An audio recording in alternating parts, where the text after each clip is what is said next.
नाज़रीन, यमन पर हमला इजराइल को बहुत महंगा पड़ा है, क्योंकि उसके बाद यमन के हमले रुके नहीं हैं, बल्कि यमन के हमले अनप्रेसिडेंटेड स्केल के ऊपर तेज हो चुके हैं। और यमन जो है वो दिन में कई मरतबा जब अटैक कर रहा है। इवन ईरान जो है वो दिन में सिर्फ यानी 24 घंटों में सिर्फ एक मरतबा अटैक कर रहा था। वो के ज़ाहिर है कि हुजम उसका बहुत बड़ा था, वो ज्यादा नंबर्स ऑफ मिसाइल जो है वो फायर कर रहे थे, अलग तर्ज की वो जंग थी। लेकिन यमन के पास ज़ाहिर है कि फिर उतने मिसाइल भी तो नहीं है ईरान के मुकाबले में।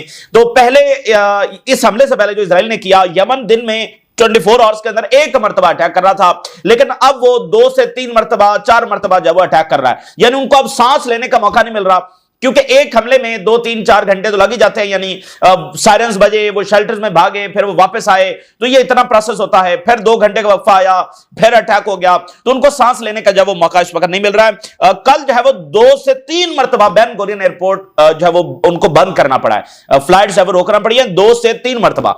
और आज फिर जो है यमन की जानिब से अटैक किया गया है। हैवी मिसाइल्स है वो यमन ने इजराइल के ऊपर फायर किए हैं। इसके साथ जो यूएई ने अनाउंसमेंट नाज़िम की है कि वो अब्राहम अकॉर्ड को तोड़ सकते हैं, ये एक बहुत बड़ा वाकया, बहुत बड़ा ये वाकया है। ये पूरी तरह से रीजन का जो चेस बोर्ड है ये बदलने के मुतरादिफ है। ये इस तरह से है कि इजराइल और अमेरिका को हिला देने के मुतरादिफ है। और जब यूएई ये कह रहा है कि हम ये तोड़ देंगे, तो इसका मतलब ये है कि उस दहाने पर बात पहुंच गई है, इसलिए अब ये स्टेटमेंट जारी हो रही है। सूरत हाल उस दर्जे के ऊपर चली गई है। जब से अब्राहम अकॉर्ड हुआ है आज तक कभी ऐसी कोई स्टेटमेंट नहीं आई कि हम अब्राहम अकॉर्ड जब तोड़ देंगे। तो अगर आज ये आई है तो इसका मतलब क्या है कि मामलात उस दर्जे पर पहुंच गए हैं, ठीक है ना। तो ये इतनी गैर मामूली बात है, ये इतना बड़ा चैप्टर है जो यहां पर खुला है कि बिल्कुल ताकत का तवाज़ुन जब बदल रहा है। और अब्राहम अकॉर्ड का खत्म होना ये तो इजराइल के लिए बहुत बड़ी शिकस्त है। और जो शिकस्त उनको ग्राउंड पर मिली है, अब ये उसी का नतीजा है कि अब ये शिकस्त जब उनको मिलने जा रही है। और ये जो अब्राहम अकॉर्ड है और उसका अब खात्मे की बात होना, इसमें बहुत सारे लेसन्स हैं। ये ज़ाहिर मामूली वाकया तो नहीं है, क्योंकि अब्राहम अकॉर्ड अरब वर्ल्ड का सबसे बड़ा यूटर्न था, सबसे बड़ा यूटर्न था उनकी फॉरेन पॉलिसी का। कोई एक्सपेक्ट भी नहीं कर सकता था कि अरब आगे चलकर इस तरह से नॉर्मलाइजेशन कर लेंगे। तो ये बहुत बड़ा यूटर्न था उनका। तो अब जब ये खात्मे की बात हो रही है तो इसमें बहुत सारे लेसन्स भी हैं। मिसाल के तौर पे 1-2 को अगर हम देखें तो अब्राहम अकॉर्ड में फलस्तीनी रियासत की कोई शर्त ही नहीं रखी गई थी। ये उस इशू को बिल्कुल जब वो कॉर्नर करके, साइडलाइन करके ये अकॉर्ड किया गया। इस पूरे अकॉर्ड के अंदर एक लफ्ज भी फलस्तीन का जब वो शामिल नहीं है, ठीक है। तो नतीजा क्या निकला, ठीक है। उन्होंने कहा जी अरब इजरायली नॉर्मलाइजेशन हो जाएगी तो मिडिल ईस्ट में अमन हो जाएगा, सब मसले जब हल हो जाएंगे। तो नतीजा क्या निकला कि फलस्तीनी रियासत का इशू जब तक आप रिजॉल्व नहीं करेंगे, चाहे दुनिया की सारी बड़ी ताकतें बैठकर एक साइड के ऊपर बैठकर जो फैसला कर लें, कोई भी फैसला कर लें, तो वो फैसला कर भी सकते हैं, कुछ देर के लिए उसको चला भी सकते हैं, लेकिन उसको हतमी नतीजे तक नहीं लेकर जा सकते हैं। तो ये अब्राहम अकॉर्ड कई साल चला है और अब देखेंगे वो बिल्कुल खत्म हो रहा है। यूएई से तो वैसे ही इजरायली जो स्टाफ है वो निकल गया है, और जो बहरीन ने एक्सेप्ट किया है एम्बेसडर को, वहां पर मुजाहरे हो रहे हैं। तो अकॉर्ड का मकसद नॉर्मलाइजेशन जो है वो ये था कि भाई अमन होगा, तो अमन तो नहीं हुआ, तो अब्राहम अकॉर्ड फायर हो गया। और आज ये खुद ये ममालिक जब स्टेटमेंट जारी कर रहे हैं। तो पहला लेसन क्या मिला कि अगर फलस्तीनी रियासत नहीं है, चाहे सारे रीजन के मुल्क बैठ जाएं, चाहे अमेरिका बैठ जाए, चाहे मशरिक और मगरिब बैठ जाए, फलस्तीनी इशू को रिजॉल्व किए बगैर ये कोई भी चीज है वो आगे नहीं बढ़ा सकते हैं, वो सोल्यूशन की तरफ नहीं जा सकती है। दूसरा इसमें बड़ा लेसन क्या है, दूसरा इसमें बड़ा लेसन ये है कि देखिए इस सारे अरसे में 23 मंथ्स के अंदर साइलेंस की पॉलिसी जब रीजनल कंट्रीज की जानिब से अपनाई गई, तो साइलेंस की जो पॉलिसी है उसका रिजल्ट क्या निकला, मोर वायलेंस। और अब ये पूरा रीजन जब जंग के दहाने के पर खड़ा हुआ है, और ये चीज अब इजराइल को रोक भी नहीं सकी, और अल्टीमेटली आपको वो पाथ लेना पड़ा कि आपको इजराइल के सामने जब खड़ा होना पड़ा। तो इसलिए अब तक की जो पॉलिसी थी वो इलॉजिकल थी, वो बिल्कुल वो पॉलिसी नहीं बनती थी जो इख्तियार करनी चाहिए थी। अमन के लिए भी जरूरी था कि वो इजराइल के सामने जब वो खड़े होते। साइलेंस से ना अमन हुआ, ना वायलेंस रुका, और ना रीजन में कोई सोल्यूशन की तरफ हम बढ़े। तो ये 2 बहुत बड़े लेसन हैं, और इसके साथ और भी बहुत सारी चीजें डिस्कस की जा सकती है, क्योंकि ये कोई मामूली वाकया नहीं है। उधर जो है वो वेनेजुएला के मामला खराब हो रहे हैं। अब वो खुलकर अमेरिका जब बात करना शुरू हो गया है कि हम तो वेनेजुएला में जब रिजीम चेंज चाहते हैं, और अमेरिकी सेक्रेटरी ऑफ डिफेंस ने कहा है कि हमारी फोर्सेस पूरी तरह से तैयार हैं रिजीम चेंज के लिए वेनेजुएला में, बस ट्रंप का जो ऑर्डर है उसका इंतजार किया जा रहा है। बड़ी खौफनाक बात है। ड्रग का जो है वो इल्जाम लगाकर अब वो बाकायदा खुलकर जब रिजीम चेंज की बातें उन्होंने शुरू कर दी हैं, और सेक्रेटरी ऑफ डिफेंस कह रहे हैं कि हम बिल्कुल तैयार हैं, बस ट्रंप ऑर्डर करेगा तो हम वेनेजुएला में रिजीम चेंज कर देंगे। और उधर रशिया ने कहा है कि अगर यूक्रेन की टॉक्स फेल हो गई, पुतिन ने कहा है, तो फिर हम जंग जारी रखेंगे। तो एक तो यह है कि ना पुरानी जंगें रुकी हैं, बल्कि नई जंगें शुरू होने जा रही हैं। तो जो ट्रंप का जो नारा था वो वैसे ही ऑलरेडी फेल हो चुका है और अब वो मजीद एक्सपोज हो रहा है। ना पुरानी जंगें खत्म हुई हैं, हालांकि अब इसमें प्रोपेगेंडा का आप अंदाजा देखिए, ट्रंप कहता है कि उसने 7 जंगें रुकवाई हैं, ठीक है ना, साथ साथ वो अपना बयानिया भी तो चला रहा है, मैंने 7 जंगें जो रुकवा, पता नहीं कौन सी 7 जंगें जो रुकवाई हैं। तो जो असल जंगें रुकवानी थी वो तो नहीं रुकी, बल्कि नई जंगें जो है वो शुरू कर रहा है, और जो ईरान की जंग है वो भी ट्रंप के खाते में है। अच्छा, अगर यमन की हेडलाइंस आपके सामने रखें तो यमन ने जनाब अली जुल्फिकार मिसाइल जो है वो लॉन्च किए हैं और बेन गोरियन एयरपोर्ट को वो कह रहे हैं कि हमने निशाना बनाया है। और यमनी आर्म्ड फोर्सेस लॉन्च किया ballistic missile at Ben Gurion airport, और अटैक जो है वो अभी इब्तदाई हमारी रिटेलिएशन है, जो इजराइल ने अटैक किया, ये सारे हमले अभी तक इब्तदाई रिटेलिएशन का जो हिस्सा है, अभी इससे और बड़े हमले हमने करने हैं। और Israeli and US attempts to intercept failed, अमेरिकी एयर डिफेंस भी वो कह रहे हैं कि फेल हुआ है, और इस तरह अमेरिका जो है वो अपनी इक्विपमेंट को बहुत ज्यादा जब वो एक्सपोज कर रहा है। अब आप देखें ना, जो चाइना में उन्होंने लेटेस्ट टेक्नोलॉजी दिखाई है, लेटेस्ट टेक्नोलॉजी जो अभी तक दुनिया ने देखी नहीं थी, उसमें एयर डिफेंस आगे पीछे बहुत सारे नए मिसाइल्स और सीरीज और पता नहीं क्या कुछ उन्होंने दिखा दिया है। तो उधर जो अमेरिकी इक्विपमेंट है वो तो फेल हो रहे हैं, वो यमन के हाथों फेल हो रहे हैं, वो यूक्रेन में फेल हो रहे हैं, वो गजा में फेल हो रहे हैं, अमेरिकी वेपन्स तो यहां पर फेल हो रहे हैं। अब यमन कह रहा है कि अमेरिकी एयर डिफेंस भी इसको रोकने में नाकाम रहा है, और पैनिक कॉज हुआ इसराइल के अंदर, मिलियंस ऑफ इजरायली जो है उनको भागना पड़ा शेल्टर्स के अंदर, और एयरपोर्ट ऑपरेशन जो है इंटरप्टेड हुए। तो यमन के हमले जारी हैं और दिन में कई मरतबा जो जारी हैं।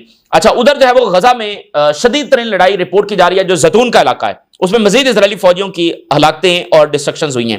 Resistance fighters inflict losses on Israeli forces in al Zeitoun, यहां पर जनाब अली इजरायली सोल्जर्स और व्हीकल्स को जब निशाना बनाया गया है, एंटी आर्मर शेल्स इस्तेमाल किए गए हैं, गाइडेड मिसाइल जब इस्तेमाल किए गए हैं to repel the Israeli incursion, जो इजरायली फौजें अंदर आ रही हैं उनके साथ भरपूर लड़ाई हुई है, और वो कह रहे हैं कि हमने शदीद उनको नुकसान पहुंचाया और गाड़ियां और ये वो बहुत सारी तबाही उनकी हुई है। और इजरायली आर्मी ये रिपोर्ट कर रही है कि पिछले कुछ हफ्तों के अंदर दर्जनों उनके हैवी बुलडोजर जो है वो एंटी आर्मर मिसाइल्स की वजह से तबाह हुए हैं, ठीक है ना, ये इजरायली आर्मी जो है वो कंफर्म कर रही है।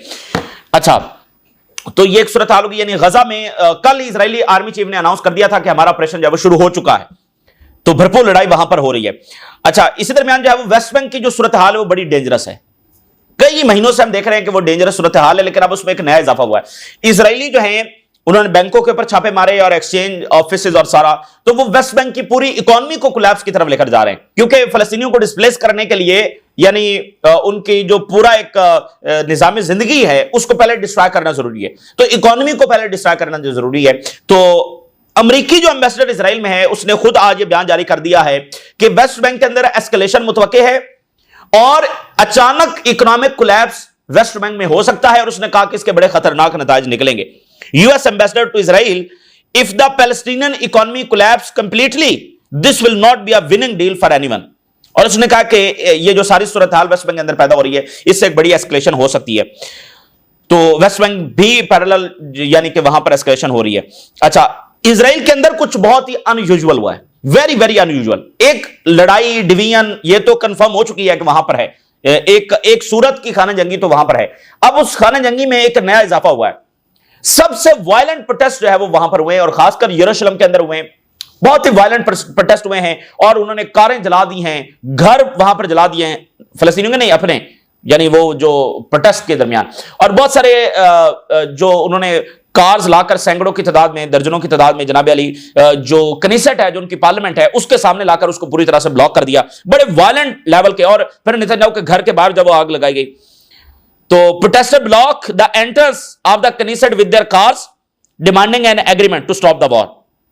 और इजरायली ऑपोजिशन लीडर कह रहा है कि I condemn the burning of cars in the Jerusalem, और 13 प्रोटेस्टर को वो चढ़ गए थे नेशनल लाइब्रेरी इन यरूशलेम के अंदर सीज फायर डिमांड करने के लिए, उनको जो है वो अरेस्ट किया गया। यानी इस सतह के वायलेंट, कोई उधर चढ़ा हुआ है, कोई कारों को आग लगा रहा है, कोई नेतन्याहू के घर के बाहर आग लगा रहा है, कोई पार्लियामेंट को जब उसने कारों के साथ जब उसका रास्ता ही बंद कर दिया है, एक वायलेंस जो है वो इजराइल के अंदर बढ़ा है। और ये जो गजा के अंदर नया अग्रेशन शुरू करने जा रहे हैं, इसके लिए तो बड़ा लंबा, यानी ये काफी महीने और साल ये चलेगा, और फिर बाकी फ्रंट्स खुल जाएंगे, तो यहां पर तो एक परमानेंट वॉर है।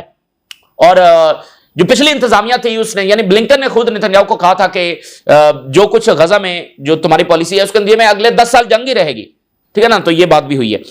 तो इसलिए यहां पर तो लंबी जंगें हैं, लेकिन इनसाइड द इजराइल और यूरोप में और अमेरिका में जो तब्दीली आ रही है, क्या वो इतने साल बर्दाश्त कर सकती है? साथ ही खबर यह है कि जर्मनी, जो कि सपोर्टर था इजराइल का बहुत बड़ा अभी तक है, लेकिन उसने जो पार्शियल बैन लगाया है इजराइल के ऊपर, उसके नतीजे में इजराइल को बड़ा नुकसान हो रहा है। उसके जो टैंक्स हैं वो नकारा हो चुके हैं और बहुत सारे स्पेयर पार्ट्स जब उनको नहीं मिल रहे, तो वो पार्शियल बैन भी बड़ा इफेक्टिव साबित हो रहा है। German ban on Israel creates gaps in the tanks spare parts, और 40% इजरायली मिलिट्री ड्रोन्स डिसेबल हो चुके हैं and the army suffers from a shortage of tank spare parts. ये इजरायली मीडिया की रिपोर्ट है कि वो 40% ड्रोन्स है वो डिसेबल हो गए हैं और टैंक्स के जो स्पेयर पार्ट्स हैं वो बहुत जरूरी हैं, यानी उसकी बहुत ज्यादा शदीद कमी है। अब स्पेयर पार्ट्स जरूरी क्यों है? वो इसलिए कि जो रेजिस्टेंस के हमले होते हैं उसमें जरूरी नहीं कि एक टैंक जो वो पूरी तरह से तबाह हो जाए। कुछ हमले ऐसे होते हैं कि जिसमें टैंक जो है वो टेम्परेरीली डैमेज किया जाता है, उसकी वो आगे चल नहीं सकता, वो वहीं पर खड़ा हो जाता है, यानी वो डैमेज हो जाता है, उसका एक हिस्सा जो डैमेज कर दिया जाता है। कभी कहीं यानी उनके पास अगर इतना इफेक्टिव वेपन नहीं है तो वो सिर्फ टैंक को डैमेज करेंगे और वो टैंक बस वहीं पर, यानी रिपेयर की जरूरत फिर उसको पड़ती है। तो रिपेयर के लिए चाहिए स्पेयर पार्ट्स, तो अगर स्पेयर पार्ट्स नहीं है तो वो टैंक वहीं पर खड़े हुए हैं, वो नकारा है, वो किसी काम के नहीं है। ठीक है, तो इसलिए वो फिर जो रेजिस्टेंस के छोटे हमले हैं जिसमें सिर्फ टैंक्स डैमेज होते हैं वो भी हम नकारा हो रहे हैं। तो ये तो है मामूली सा बैन जर्मनी ने लगाया। अगर यूरोपियन जो है वो इफेक्टिव सैंक्शंस लगा दें तो ये इजराइल वैसे ही कोलैप्स हो जाएगा। ये तो बात अब बिल्कुल तय है कि अगर देखें ना, जो सैंक्शंस ईरान के ऊपर लगी हुई हैं, यानी ईरानियंस जो है वो वहां पर बैंक अकाउंट नहीं जाकर खोल सकते, वहां पर उनके इंस्टीट्यूशंस के साथ जब वो बिजनेस नहीं कर सकते, तो अगर इस तरह की 2-4 सैंक्शंस इजराइल के ऊपर लग गई, जब इजरायलियों को ये पता चला कि हम वहां पर जाकर बैंक अकाउंट्स नहीं खोल सकते और बिजनेस नहीं कर सकते, तो ये तो 10 दिन नहीं गुजार सकते। ठीक है ना, ये 10 दिन नहीं गुजार सकते। इसलिए यूरोप ये जो आगे पीछे और दाएं बाएं निकल जाता है ना, सैंक्शन लगाने से अवॉइड कर रहा है, तो उसको पता है कि जिस दिन सैंक्शन लगने इनका वैसे बड़ा गरक हो जाना, ये वैसे कोलैप्स हो जाएंगे। तो अब ये पार्शियल बैन कर दिए में उनकी ये हालत हुई पड़ी है। जब उन्होंने ये कह दिया कि आप वहां पर आकर जो वो बैंक्स को एक्सेस नहीं कर सकते, सिर्फ इतनी बात वो कर देंगे, ये इजरायली जो है वो वेस्ट में आकर बैंक्स को एक्सेस नहीं कर सकते, वहां पर अपना अकाउंट्स नहीं खुलवा सकते, भाई आप फिर वहां पर ये जाएंगे कैसे? और जो स्कॉलरशिप्स हैं और बाकी सारे मामला है वो कैसे चलेंगे? और बिजनेस नहीं कर सकते, कंपनीज तो सारी इनकी वहां पर बैठी हुई हैं, तो वो बिल्कुल एक कोलैप्स होगा। लेकिन यूरोप कब तक दाएं बाएं आगे पीछे होता रहेगा? क्योंकि स्पेन, आयरलैंड, स्वीडन, बेल्जियम, ये बहुत सारे मालिक जब बहुत ज्यादा प्रेशर डाल रहे हैं। ठीक है ना, तो उन्होंने कहा कि भाई जैसे कल स्टेटमेंट आई बेल्जियम की कि अगर इन्होंने मुश्तरका स्टांस ना लिया तो फिर हम अलग से जो वो एक्शन लेंगे। अगर यूरोपीय यूनियन ने कलेक्टिव स्टांस ना लिया तो हम अलग से एक्शन लेंगे। यही बात स्पेन कर रहा है, यही बात जो है वो आयरलैंड कर रहा है। ठीक है ना, तो ये 5-10 ममालिक हैं ईयू के मेंबर स्टेट्स हैं, वो ये बात कर रहे हैं। अच्छा, इसी दरमियान एक फॉर्मर इजरायली नेवी कमांडर है, वो ये कह रहा है कि शदीद तरीन कमी है फौज की गजा में, और इजरायली जो हैं वो अब जो सिविलियन कॉन्ट्रैक्टर्स हैं यूरोप से या अमेरिका से, उनको लाकर यहां पर उस गैप को फिल करने की कोशिश कर रहे हैं, यानी वहां से भी अब लोग आ गए। The army is using civilian contractors to compensate for the numerical shortages. जो कमी है फौज की, उसको ये सिविलियन कॉन्ट्रैक्टर्स पूरी दुनिया से वैसे लाकर वो नंबर्स फिल कर रहे हैं। तो गजा को डिस्ट्रॉय करने के लिए, डिफीट करने के लिए, यानी किस दर्जे के टूल्स जो है वो इन्होंने इस्तेमाल किए हैं। इसी दरमियान आप देखिए, जो हम स्पेन की बात कर रहे थे, तो स्पेन की जो स्टेटमेंट्स आई हैं, स्पेन ने आज कहा है कि ये जो वेस्टर्न ऑर्डर है ये गिर रहा है, ये जो अपनी पॉलिसीज हैं उसी के नतीजे में ये गिर रहा है। यूरोपियन जो पॉलिसीज हैं, जो ट्रंप की पॉलिसीज हैं, उसके नतीजे में वेस्टर्न ऑर्डर गिर रहा है। ये स्पेन ने आज बात की है। उन्होंने कहा कि हम यूरोपीय यूनियन को कहते हैं कि वो स्ट्रेटेजिक पार्टनरशिप जो है इजराइल के साथ वो खत्म करे, और यूरोपीय यूनियन की जो कंट्रीज हैं वो डिवाइडेड हैं कि कैसे इजराइल को इन्फ्लुएंस किया जाए, और ये अनएक्सेप्टेबल है। अब ये मजीद बर्दाश्त नहीं किया जा सकता। United States led by Trump is trying to end the world order it established after world war 2। अब देखें ना, ये बातें अब सिर्फ तजिए तक महदूद नहीं है, अब ये खुलकर हो रही हैं। स्पेन के प्राइम मिनिस्टर कह रहे हैं, और गार्डियन कोट कर रहा है, कि अमेरिकी इक़दामात खुद उस ऑर्डर को खत्म कर रहे हैं जो वर्ल्ड वॉर 2 के बाद जब वो एस्टैब्लिश हुआ है। और फिर उन्होंने कहा कि जो डबल स्टैंडर्ड्स है हमारे, गजा को हम किसी और अंदाज में देखते हैं और यूक्रेन को किसी और अंदाज में देखते हैं, to undermine the west global standing. तो ये यूरोप की जो ग्लोबल स्टैंडिंग है इसको बुरी तरह से डैमेज कर रहा है। और एक दफा जो रशियन फॉरेन मिनिस्टर हैं, उन्होंने कहा था कि अगर वेस्ट को मुखातिब करते हुए कहा था कि अगर तुम्हें नींद नहीं आती, तुम कहते हो कि जो यूक्रेन में ये हो रहा है वो हो रहा है, और तुम्हें नींद नहीं आती, तो मैं छोटी सी एडवाइस देता हूं, इससे तुम्हें बड़ी अच्छी नींद आ जाएगी। तुम ये समझो कि रशिया को अमेरिका समझो, ठीक है ना, रशिया को जो है वो अमेरिका समझो, यूक्रेन को जो है वो फलस्तीन समझो, ठीक है ना, तो फिर तुम्हें बड़ी सुकून की जब नींद आ जाएगी। यानी डबल स्टैंडर्ड्स की बात। तो ये अब उनके अपने ममालिक की बात कर रहे हैं कि हमारे डबल स्टैंडर्ड्स, गजा में हमारा रवैया कुछ और है और यूक्रेन के हवाले से कुछ और है। तो दुनिया हमारा नैरेटिव्स बाय करने के लिए तैयार नहीं है। अब देखिए, यूरोप के जो फुटबॉल एसोसिएशन है, यूरोप की फुटबॉल जो एसोसिएशन है, तो उसके जो सरबराह वो सामने आए और उन्होंने कहा है कि हर सूरत में सीजफायर होना चाहिए, और उनकी बातें काफी ज्यादा इमोशनल थी। उन्होंने कहा कि it is appalling that the children die of hunger because of the political interest. ये कितना खौफनाक है कि सिर्फ कुछ सियासी मफादात के लिए बच्चों को वहां पर भूख से जब वो मारा जा रहा है। What is happening to the civilians in Gaza hurts me personally and even kills me. ये यानी कि बहुत शदीद तरीन तकलीफ हमें दे रहा है जो कुछ गजा के अंदर हो रहा है। अब ये यूरोप की मतलब जो सबसे बड़ी एसोसिएशन है, तो उसके सरबराह प्रेसिडेंट जब सामने आए, उन्होंने कहा कि मैं इस बात को अंडरस्टैंड करने से कासिर हूं कि वो हमारे सियासतदान जो कैपेबल हैं to doing so much to stop, तो वो बच्चों को मरता हुआ देख रहे हैं। उनका कि हमारे हाथ में तो पावर नहीं है, ठीक है ना, तो जिनके हाथ में पावर है बर्तानिया, फ्रांस, जर्मनी और ये सारे, तो ये कैसे वहां पर बच्चों को जब मरता देख सकते हैं। तो अब देखना कि उनके इंस्टीट्यूशनल लेवल के ऊपर अब ये बातें होना शुरू हो गई हैं।